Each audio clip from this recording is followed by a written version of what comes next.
Hello, and welcome to UDL in 15 minutes, where educators discuss their experiences with UDL. I'm Louie Lord Nelson, UDL author and leader. Today, I'm talking with Katy McBain, the head of the secondary school learning support at the Dresden International School. Katy is going to share how she and her colleagues are shifting ownership of learning to their secondary learners. Welcome, Katy. Thank you, Louie. Thank you for having me. It's an honor.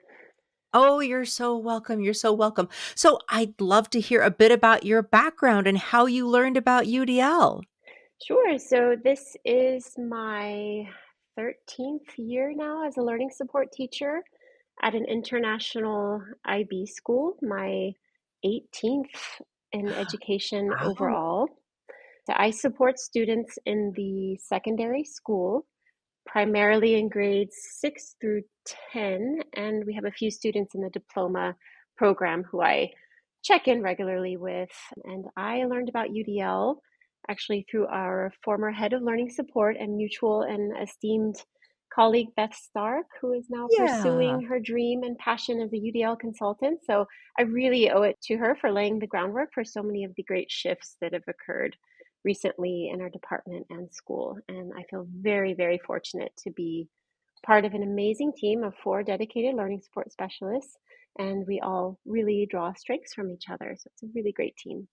Wonderful. And because this podcast is literally listened to around the world, I like for people to explain a few things. So, like you used the term DP. So, could you describe that really quickly? Sure. So that is the diploma program. Okay. That's a particular track within international baccalaureate schools, correct? Exactly. So it's a curriculum that's made of 6 subject groups. So they have theory of knowledge, they have to complete community and service requirements, an extended essay. So it's all part of the International Baccalaureate. Okay, wonderful, wonderful. And then learning support, are there students that specifically receive learning support? We typically support students who do have a diagnosis. We have a few students who may not need a 4th or a 5th language. There might be some language confusion, so they come to language to learning supports as well. But typically, we have students who have a diagnosed learning disability. Okay, wonderful. So thank you so much for that. Okay, so for the past however many years, you've been transforming learning support. So where did that start? When did that start? How did you begin to weave in the elements of UDL? Sure. So it was interesting to reflect on this whole process because you kind of end up somewhere and you don't realize how many layers you just keep adding to this sort of transformation process. So it has really felt transformative and definitely been a long process of unlearning as well. When I look back at my early years as a learning support teacher, I often approach programming in what felt like a more prescriptive manner. So I would be the one who created the IEP goals for the students. I decided what the students needed to work on that day. And then we decided to shift that focus and really start concentrating on student agency. And that I think is really when we started to weave in those elements of UDL. And it just kind of happened layer by layer. So we would take that concept of student agency and focus on those elements, such as self regulation, providing students with more voice and choice, and then going from there. So we then started co creating the IEP goals with the students and really focused on, instead of just jumping into the programming right away, but really work on that relationship building, the trust building from the outset, and getting to know their interests and their lives outside of school. And programming just became much more personalized, and goals felt more meaningful because the students were part of the process. Yeah, and I love how you emphasize the kind of the I. I would create the IEP goals, and I decided what the students need to see, decided to, work on that day. And it sounds like you really had a goal here of maybe advocacy? Yeah, we came to the conclusion that advocacy really is that ultimate goal. So, if the students who are going to be thrown into the thrust of education, where they're going to 10 different classes, 10 different teachers with 10 different, very different teaching styles, They were going to need the self-advocacy skills to voice their needs, seek support for the accommodations that they might need, and to really take ownership of their learning journeys. This is definitely apparent for our neurodiverse populations. So, an essential aspect of this journey is self discovery and learning about how their brain is uniquely wired. So, for example, for our dyslexic students, we really see that they have strong visual spatial skills, that they are very creative, out of the box thinkers. Communication tends to be a strong suit. They're more comfortable doing presentations.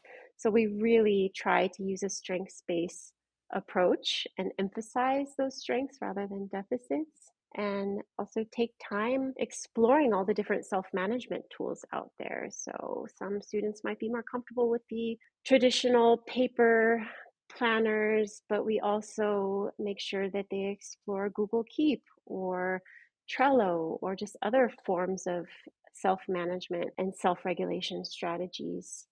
And then also for our older students, we really hone in on those learning strategies as well, like space practice and retrieval practice and those study habits that they really need for the DP. Mm. Those are such valuable skills. I know a lot of adults need to have some work on those skills too. Yeah.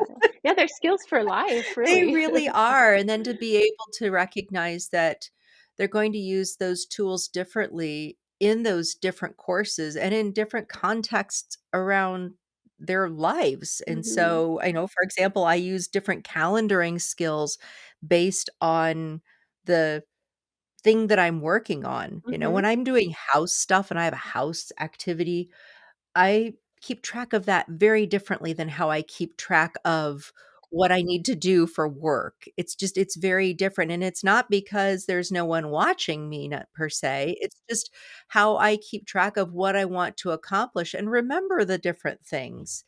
I keep track of it differently, so I love that they're learning all about these different tools and different strategies in different ways. Yeah, and one so advocacy, of course, is such a huge component. So at the start of the year, the students write advocacy letters to all of their teachers, Oh, I love that. and they can choose how to do this. So some create a poster, some write the traditional email, some feel more comfortable voicing their advocacy letters in a recording. And so these letters provide insights to their specific neurotype. They also talk about their interests, and they really outline the accommodations that work best for them so that they can be successful in the classroom. So if a student feels more comfortable sitting closer to the front, they will put that on their advocacy letter, or that they need visuals to let the teachers know that, hey, I might need these check-ins for this long-term assessment that I'm having trouble breaking down into smaller steps. Can you support me with that? And they write that all out, and it's really cool the feedback that they get from the teachers as well. I think that's encouraging and motivating for them for that beginning of the year push. Absolutely, and so I'm betting that there are listeners that are gonna say, "Oh, I'd love to see an example of a letter." Is Hmm. there any way to de-identify and maybe share 1 or 2? Sure.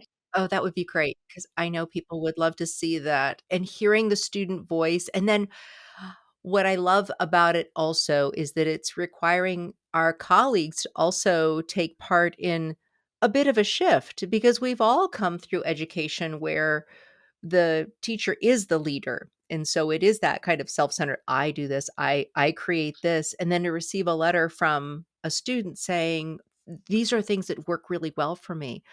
That's gonna require the adult to also open up and say, "Oh, okay, I'm willing to hear feedback from a learner, Hmm. and I'm willing to make some shifts," and it's just really valuable for all of us to have those moments when we're the instructional leader Hmm. to receive some messages in our leadership role that make us say, "Oh, you know what? This person knows themselves really well, Hmm. and it's probably gonna benefit anybody else." And it really opens the door for that conversation. Yeah.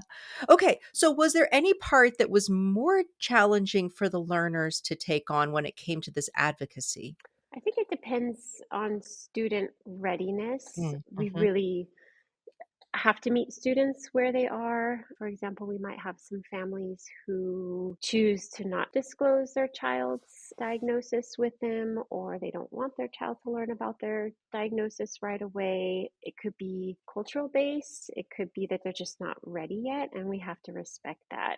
We also have other students who are able to start the self-discovery process right away, even to the point where they are comfortable presenting in front of their teachers, in front of their peers. We have a student who graduated in 22 who is currently studying aerospace engineering, and he returns to the school and he checks in with his former teachers, and he has presented to a couple of the grade 9 and 10 classes about his experience with autism and navigating in a neurotypical world, and that's been really powerful. So we've kind of seen all ends, and yeah, just the importance of meeting students where they are. Absolutely. And helping the students really start to think about how they're gonna, yeah, work in the world, but meet up with the challenges. We all face challenges, but when we know ourselves as learners, when we know how we come into different environments in different ways, we are better prepared to have that flexibility. So I think there's some other ways that you are helping your learners with that flexible piece, isn't there? Definitely. Well, another challenge is also building habits. We have students who can set some pretty big goals, and sometimes that might be too much. And then we just have to emphasize that consistency is most important, and those small improvements over time is most important. So, just really kind of developing that growth mindset. One aspect that we started integrating more recently is cognitive coaching sessions with our students. All the members of our team, we're all trained in cognitive coaching. And what that does is that really helps guide the students to become more self directed with their thinking.